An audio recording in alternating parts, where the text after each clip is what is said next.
How do you succeed as an immigrant, part 2. In the previous video we spoke about the key mistakes I have made when I immigrated for the first time, and today I'm going to talk about the key secrets to my success, the key things I have done right, and all of those things together led to a very successful career and me breaking out of my orbit many times since the time I immigrated, and then I immigrated twice afterwards. My first immigration experience was from Russia to South Africa. Second immigration experience was from South Africa to Canada, and then from Canada to United States, my home, although I'm now in Copenhagen. So let's talk about the key things I have done right. So the first thing I have done right, and I spoke about it in another video on our other channel, I'm going to link it below if you want to watch it. It is radical resourcefulness. When I arrived, I knew that I had to make money, and I was willing to use whatever resources I had, whatever cards I had to play. I would play them obviously ethically without hurting anyone. So I immediately looked and thought, okay, what can I do? First of all, I can eat very little. I don't need that much food to survive. If I need to, I can go for days without food, although it's hard, and I can sometimes feel like I'm going to pass out. So cutting costs. Number 2, I knew that I could translate documents into Russian or Russian documents into English.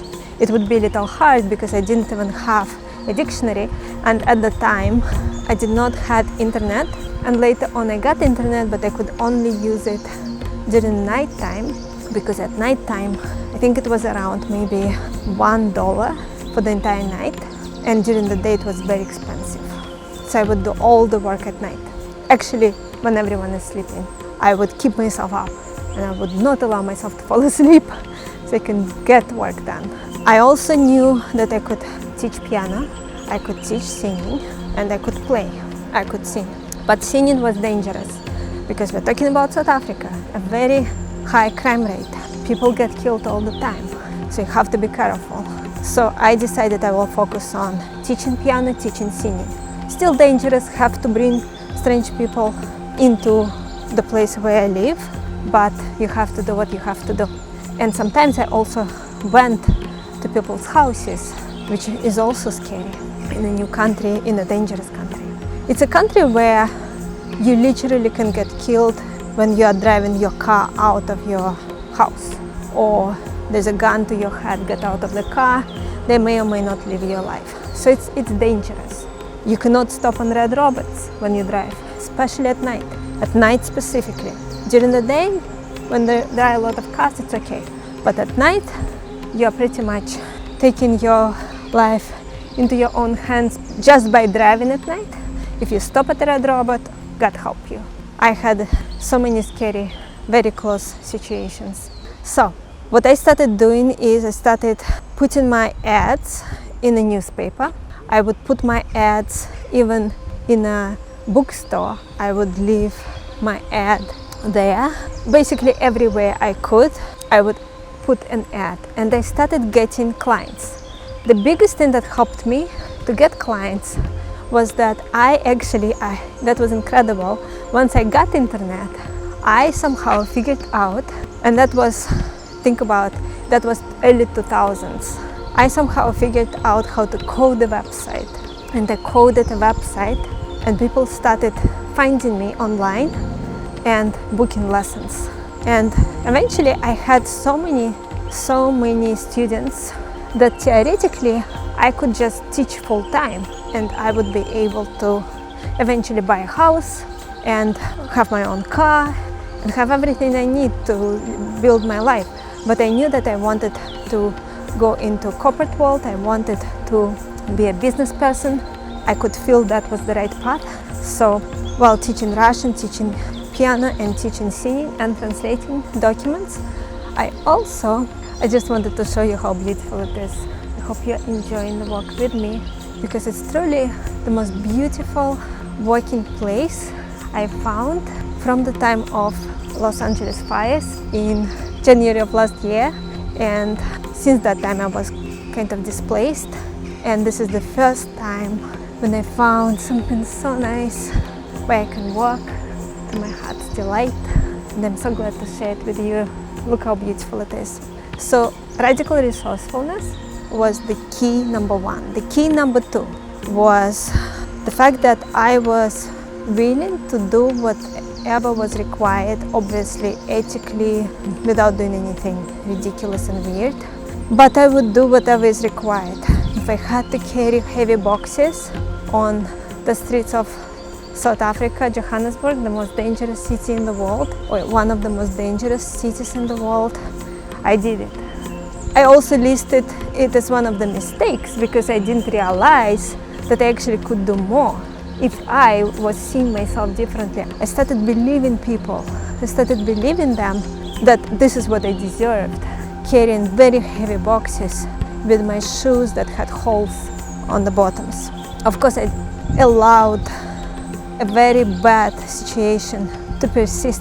Sometimes you have to do those things. Yes, when you come to a new country and you don't yet have any background there, you have to do what you have to do in terms of very hard work, very difficult work, very dangerous work. There's a very interesting place here where they always have bottles. I don't know if it's the same bottles all the time, but these bottles were here for 2 weeks. Or maybe it's new and they just really like to drink. But I heard that they leave bottles outside as an act of kindness, because in Copenhagen you can take the bottles to any grocery store and get money for them. So that may be just doing a good thing, but also doesn't really make people feel good and signals to people, gives them ideas to start drinking. This morning I went to a grocery store and there was a guy who was buying beer and cigarettes. And I was thinking about him as he was doing it, that he lives in such a beautiful place and he's cutting his life short and he's cutting himself off being able to hear his own voice by selecting those activities that are not good for him. But let's go back to our main topic for today. Key number two, as I said, is working really hard, being willing to do really hard work. You have to do it in a smart way though. It's good that this yacht has, I'm not sure how to show you, maybe you saw it, a little boat raft or whatever it's called, in case something happens. They have another way to come back to safety. So this is number two, working really hard. And I never really stopped. I continued working like that my entire life. And that is one of the keys of how immigrants succeed, those who succeed beyond average. You have to combine being really smart in how you allocate your time, efforts, but also doing a lot more than what an average person would do. And together those things work very well in positioning you as someone who people want to hire, want to keep, want to promote. And ultimately you go up, up, up, up, up. You're becoming very valuable for your organization and you start getting ahead of people who were so far ahead of you 1 year ago that you thought you would never catch up. Key number three, listen very carefully. Very important one. When I arrived to South Africa, I knew that knowledge of English is instrumental for my ability to succeed in that country. And what I did is something extreme. I'm known for doing things that are extremely hard and extreme things, but this is what it takes. I decided that from that time, and for many, many years afterwards, actually it continued, but from that time I decided, at least for a while, I'm not going to think in Russian anymore. I'm going to think only in English. And what that meant, I had to figure things out. It's like being a child. You have to learn, you have to choice. I didn't have Russian friends. I wasn't reading anything in Russian. I wasn't talking to anyone in Russian. I couldn't even call my family at the time. There was no Skype that I had, or maybe I didn't have access to it. I think there was no Skype. There was no WhatsApp, nothing. To call Russia would be extremely expensive and it's not something I could afford at the time, even if I wanted to allocate money to it. So I just thought in English, spoke only in English, wrote only in English, and even though my vocabulary was very small at the time, And even though I didn't have a dictionary, and in the beginning I didn't even have access to internet, so I had no way to learn new words, I still forced myself, without exception, without giving myself 5 minutes to think in Russian, no exceptions. I would only think in English, I would only speak in English, I would only write in English. And what happened was my mind automatically switched to think in English, to write in English, to dream in English, to speak in English. And it got to a point, sometimes I would not speak Russian for years, if I remember correctly, because I had no one to speak to. I did not have anyone in my circle who actually spoke Russian, and I had no communication with my family other than via emails during a period of time when it was very expensive to call. And so I just completely switched to English language. Naturally, I was thinking in English. And over time, I learned new words. I remember somebody told me, when you arrived, your only answer to everything was wonderful. I felt embarrassed when they said it, but it was true. I was trying to make everyone feel comfortable, and I didn't know many words, so I would just say wonderful.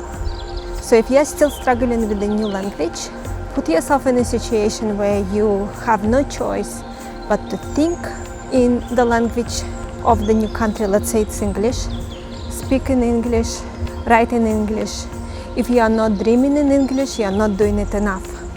I remember I had an accounting professor at university, and accounting was one subject that many people failed at the university where I studied. People would fail and had to come back and do another year because they failed accounting. It was accounting and psychology, two subjects that were very hard. Psychology was hard because you had to memorize entire textbook. That particular one subject, they required you to memorize entire textbook specifically in how they said it. It was brutal.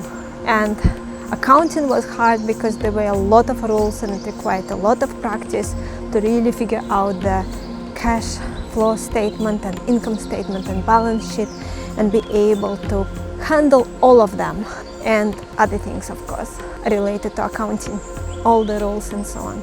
If you are in a situation where you arrived here with family members and at home you're speaking your home language of a country that you came from, maybe agree that for a while you will speak only English and you're not going to speak, for example, Russian or whatever language you guys speak. Or maybe you can agree that only on weekends we speak our home language, but the rest of the week only English. I would even say you have to go extreme. I know exceptions where people somehow able to speak with very small accent, speak English very well. Both are Russian speakers, both are females, and they both were able to speak Russian at home and then speak English perfectly. Their accent is much better than mine, much smaller than mine, because some people love my accent, so I cannot judge here whose accent is better, but they speak much closer to locals. But one difference about me and them is they both are from very good, loving families, so maybe that also impacts how easily you can pick up another language and how much you can handle. And that is not something I ever heard from anyone, that the level of trauma in childhood may impact your abilities, but of course it can. Of course it can, because it changes your brain. It changes how your brain works. When you grow up in an abusive environment, your amygdala is always on guard and your executive function takes a back seat. And of course it's harder to do all those tasks, like learning a new language, picking up better pronunciation. So think about your situation. If you're somebody who grew up in a very loving, or at least not abusive household, maybe you will not need such extreme measures as I did. But the good thing is, if you do something as extreme as me, it will probably take you even further than it took me, because you are not dealing with unusual functioning of the brain and so on. And I'm sharing with you guys very openly things like that because it's life. We can pretend that we all had perfect lives and then we all feel bad about not accomplishing as much as the other person. But when you see the real behind the scenes, it may make you feel better about your own situation and also may give you some tips, some keys on how to improve your progress, your level of progress as an immigrant. I think that's enough keys for today. Those are very important. They can make a huge difference for you. I hope that they will make a huge difference for you. And I really hope that you will not repeat the mistakes that I shared in the previous video and will be able to utilize the keys that I shared in this video, and that this will put you on a different trajectory in life just because of those 2 videos with things I shared. I received today a message from somebody on LinkedIn. This lady from Australia said that I'm an inspiration for her and the reason why she felt she could pursue her dream and become a management consultant. And you can be that for somebody else. And it is part of legacy that we all can have. Be an example of what is possible, because a lot is possible when we are very careful where we put our attention and when we do things that are not easy but take us on a different trajectory. I'm going to summarize some key points here, and I may include some additional points as well, and you can download it in my free resources library, linked below. Thank you so much.